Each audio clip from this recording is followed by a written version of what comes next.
My name is Sheila, I'm a photographer and I live in East London. I started roller derby in 2010, I believe.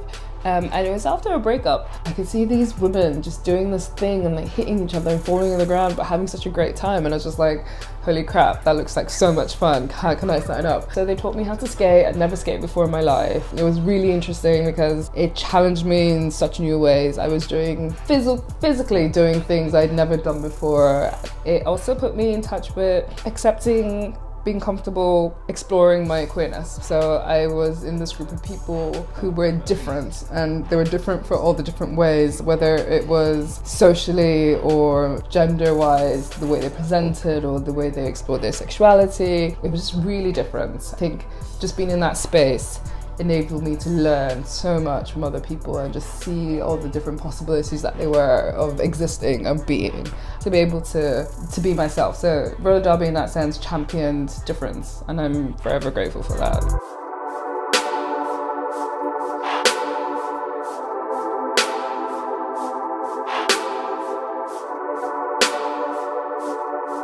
So I made today a Nigerian omelette. I would say it's a Nigerian omelette, but I've been told it's also Colombian, but it's an omelette I got made when I was growing up. And it's got eggs, tomatoes, onions, a bunch of olive oil, salt and pepper, and some chilies if you want. You can basically put whatever you want in it, but those are like the basic ingredients. I didn't get to go into the kitchen much growing up because my mum was always telling me to focus more on my books and she didn't want me to become a housewife or didn't want me to be intellectual. So she was always like, the kitchen wasn't a place for me to be. And I could have baked today because my mum and I used to bake quite a lot when I was growing up, but I just decided to make the omelettes because because it's so easy. It was just a thing that my family would make for me all the time. So it's just really nice.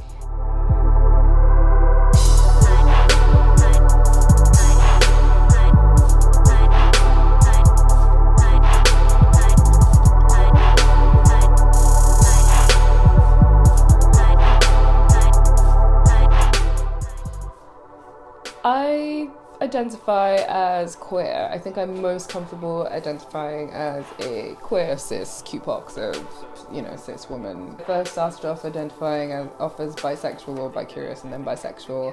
I've realised that obviously learning so much and learning about gender difference, or lack of gender even, and sexual fluidity and just the changing nature of being, I think I am most comfortable and most confident identifying as queer.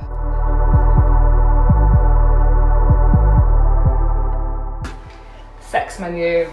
It's one of my projects that I'm currently working on. I think it's really fun and playful, and it links to the way I feel about food in the sense that I find food as a wholesome, nurturing thing. It's the way I express my feelings and affection for people. I was doing some research and I discovered that in certain communities, like in the kink community and sex worker community, sometimes you find these things called sex menus. And essentially they're just like a menu, but of what people offer to their clients. So I'm really interested in food photography, it's what I want to do, and it got me thinking, how could I play with this? Because food is such a carnal pleasure in the same way I feel like sex is, and so obviously they're interrelated. In my brain they're interrelated. I have thoughts about these things.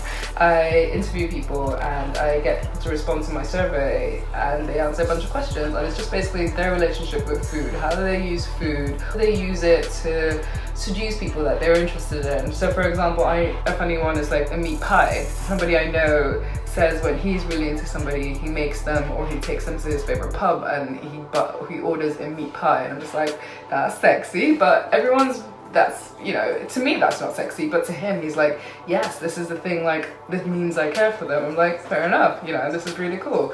Getting people's responses and seeing what other people find sexy or how they convey their feelings and emotions through food.